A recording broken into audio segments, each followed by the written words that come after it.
Hola, bienvenidos al curso de Taller 3 de la Facultad de Ciencias y Tecnología. Yo soy el profesor David Ruiz Díaz y les estaré acompañando durante todo este curso.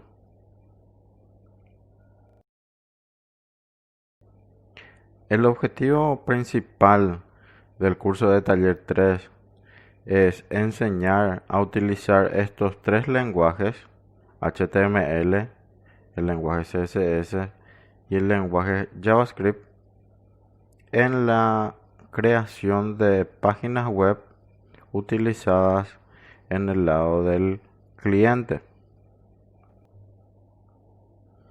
Entonces, básicamente son estos tres lenguajes los que vamos a estar viendo durante todo este curso.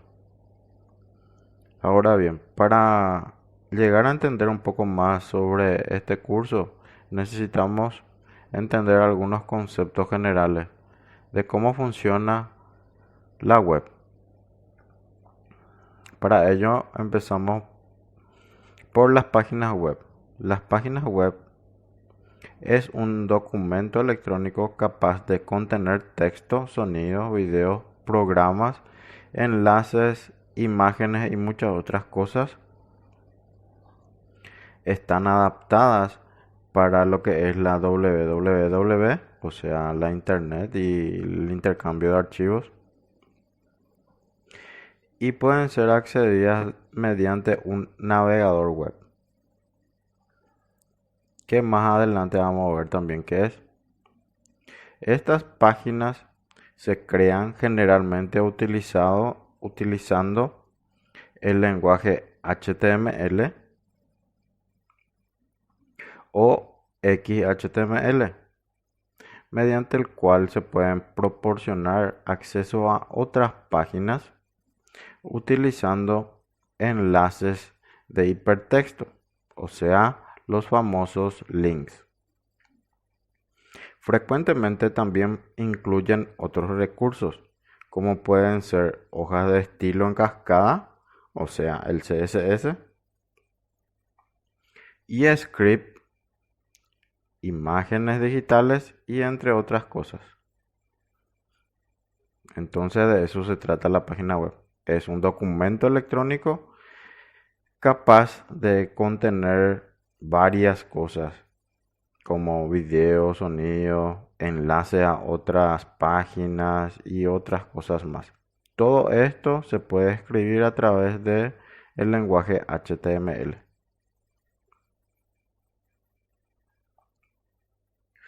Otra de las cosas que tenemos que conocer es el protocolo HTTP. El protocolo HTTP, que quiere decir Hypertext Transfer Protocol, o sea, sería protocolo de transferencia de hipertexto.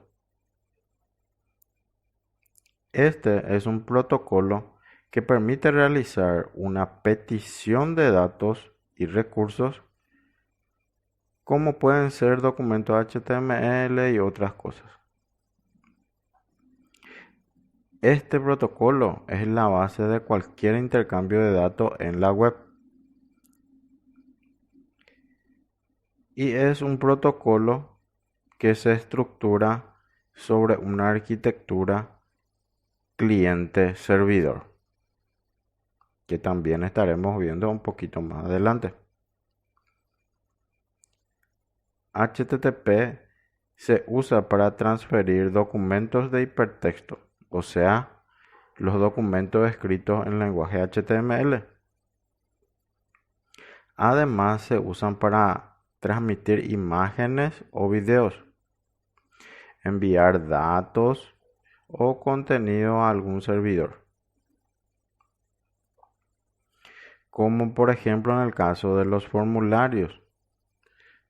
Cuando nosotros llenamos algún formulario de una página web, esa página que nosotros estamos viendo envía esos datos que nosotros cargamos en el formulario a un servidor web para que el servidor web se encargue de procesar esos datos. HTTP puede incluso ser utilizado para transmitir partes del documento y actualizar la página web en el acto. O sea, podemos conseguir que nuestras páginas sean más dinámicas. Al hacer un clic o ir a alguna parte de la página, este puede enviar datos y recibirlos automáticamente. Ahora nos toca hablar de la arquitectura cliente-servidor. La arquitectura cliente-servidor es un modelo de diseño de software en que las tareas se reparten entre los proveedores de recursos o servicios, llamados también servidores, y los demandantes de esos servicios, llamados clientes. Un cliente realiza una petición y es el servidor el que le da una respuesta. O sea, en nuestro caso, los clientes van a ser nuestros navegadores web y estos clientes van a realizar peticiones a un servidor remoto y este servidor remoto va a poder responder al cliente utilizando esta arquitectura cliente-servidor y el protocolo HTTP. Clientes y servidores se comunican intercambiando mensajes individuales. Los mensajes que envía el cliente, normalmente un navegador web, se llaman peticiones. Y los mensajes enviados por el servidor se llaman respuestas. O sea, los clientes hacen las peticiones que vienen a ser algún tipo de requerimiento que el cliente hace para que el servidor procese. Y la respuesta que el servidor vuelve a enviar al cliente se llaman justamente respuestas. Aquí tenemos un ejemplo más gráfico de lo que es la arquitectura cliente-servidor. En esta parte de acá nosotros podemos ver varios tipos de clientes web, como una tablet, una computadora de mesa y una notebook, todas conectadas a través de internet. Y todos estos dispositivos pueden enviar peticiones a través del protocolo HTTP a un servidor web. Este servidor web también puede poseer o no un servidor aparte que viene a ser el servidor de base de datos. Y este servidor web entonces se va a encargar de procesar todas las peticiones de estos clientes y responder esas peticiones también a través del protocolo HTTP, que luego llega al cliente en formato de documento HTML. El navegador procesa ese documento HTML y muestra al cliente así como normalmente vemos nuestras páginas. Bien, ahora hablemos de lo que es un cliente web. Un cliente web es cualquier herramienta que actúe en representación del usuario. Esta función es realizada en mayor parte de los casos por un navegador web. Para poder mostrar una página web, el navegador, o sea, el cliente web, envía una petición de documento HTML al servidor. Entonces, cuando recibe ese documento, el navegador, o sea, el cliente, procesa el documento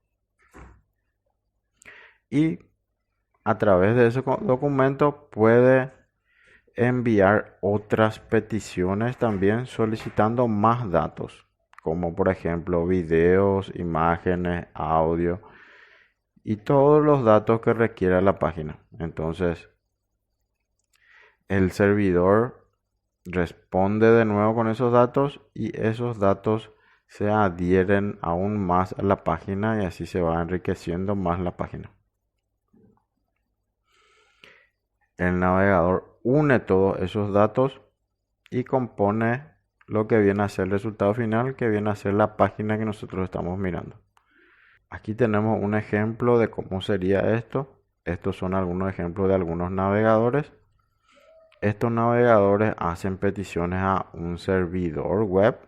Este servidor web envía los documentos necesarios para mostrar la página, como son los documentos HTML, CSS y JavaScript.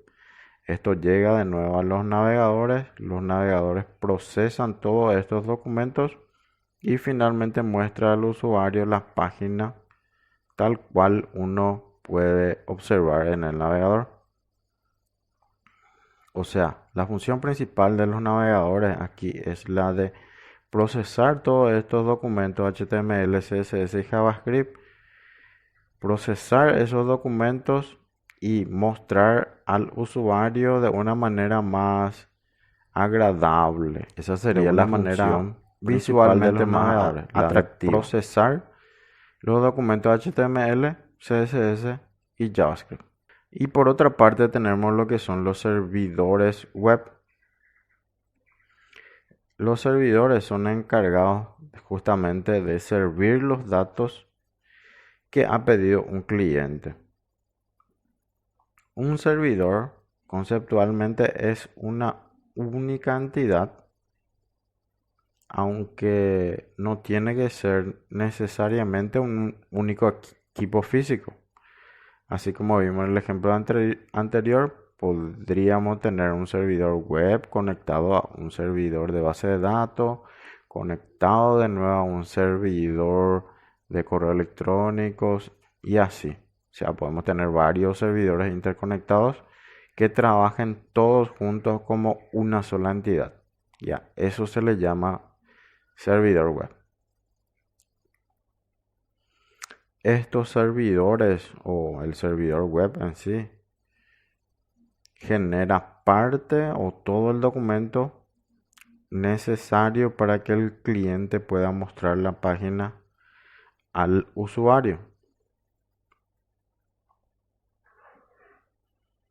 Por otra parte, tenemos lo que es la URL, también que es un concepto básico para lograr entender cómo funciona la web.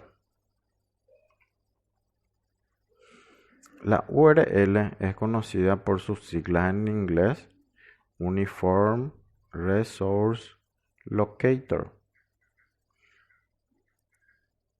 o sea, localizador de recursos uniforme. Es un identificador justamente que se utiliza en la web para localizar los recursos disponibles en los servidores. Está formado por una secuencia de caracteres de acuerdo con un formato modélico y estándar que designa un recurso dentro de la gran red de Internet.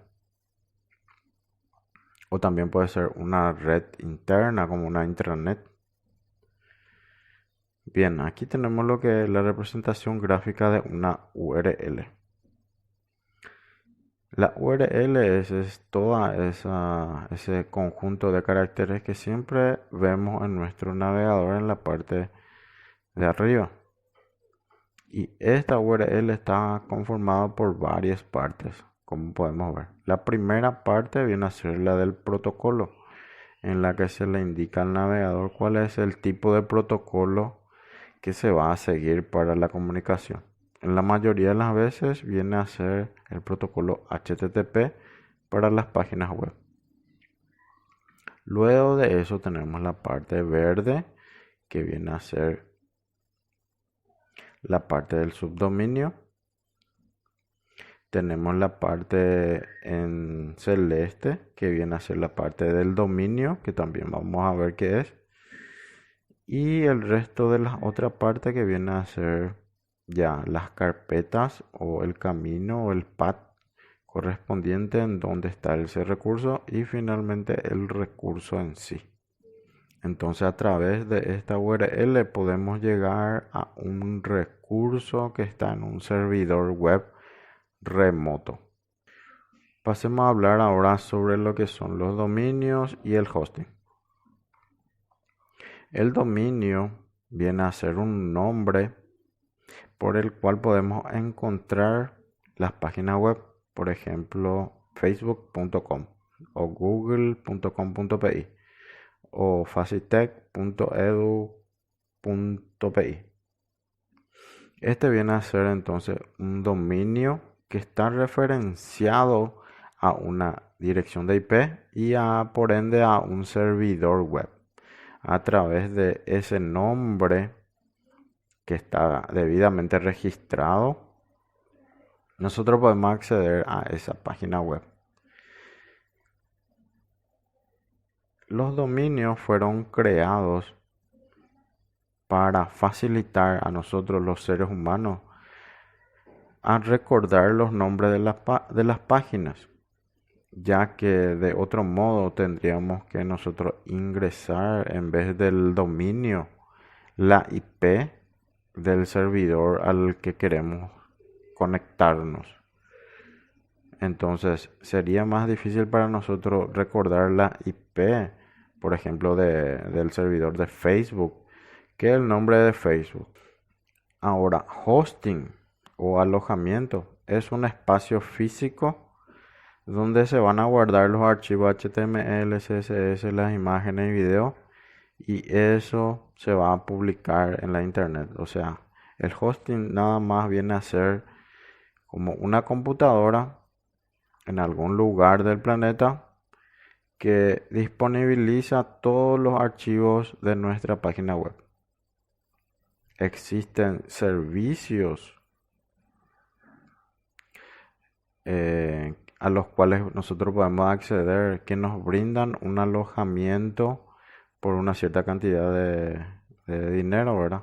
Como por ejemplo Max Dominio, Hosting Paraguay.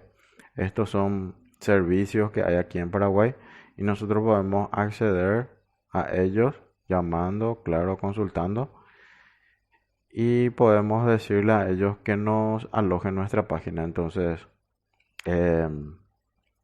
ellos te brindan una dirección a la cual vos tenés que enviar todos esos archivos para que tu página esté disponible en internet. Bien, estos fueron algunos de los conceptos teóricos así básicos que nosotros debemos manejar para comprender mejor cómo funciona todo este tema de la web.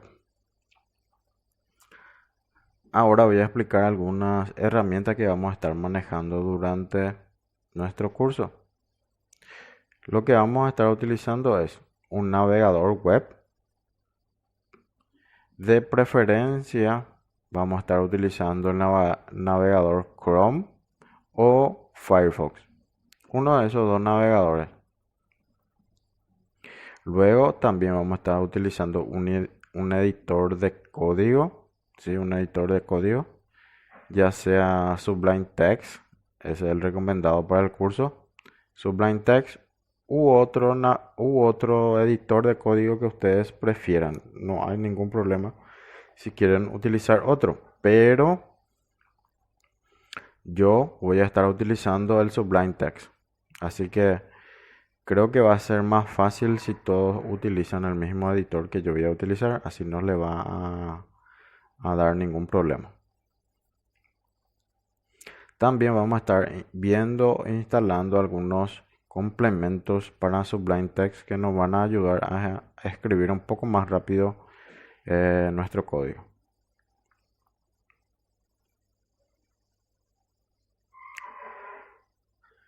Bien, una vez explicado todo esto, ahora entonces vamos a pasar a la instalación del Sublime Text y luego a un ejemplo práctico.